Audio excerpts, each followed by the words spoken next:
لارەکانی هەفتەی چوارەمی خولی نایەبی کوردستان و لەسەر یاریگای خۆی برایەتی میوانداری سۆرانی پێشەنجی خولەکەی کرد.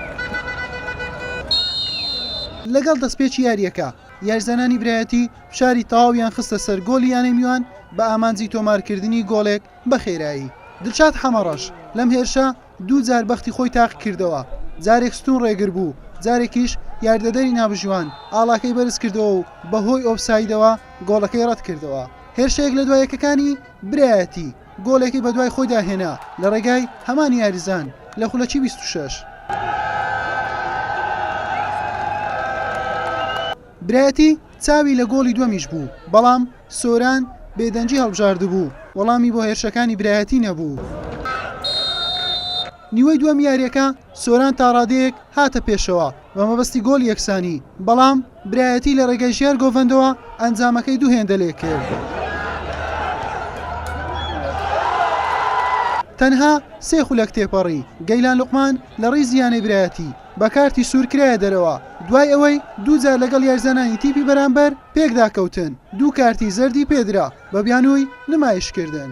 لە هێرشە هەڵگەڕاوەکەشی سۆران لێدانێکی سزای بۆ ئەژمارکرا و بارزان قاسم بە سەرکەوتووی جێبەجێ کرد و گۆڵی یەکەمی سۆرانی تۆمار کرد. سۆران دەرفەتی گۆڵ یەکسانیشی بۆ ڕەخسا، بەڵام نەیخۆستەوە و یاریەکە بە دوو گۆڵ بەرامبەر بە گۆڵێک بە سوودی برایەتی بە کۆتا هات.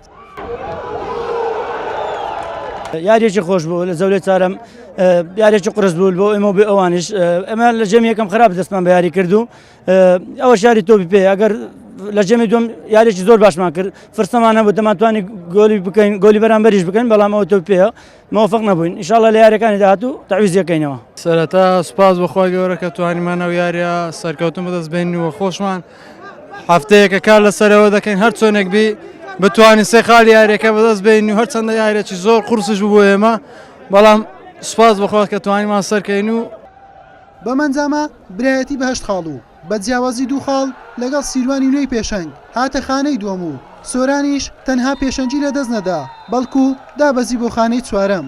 حوسێن محەممەد کەناڵی پێیان.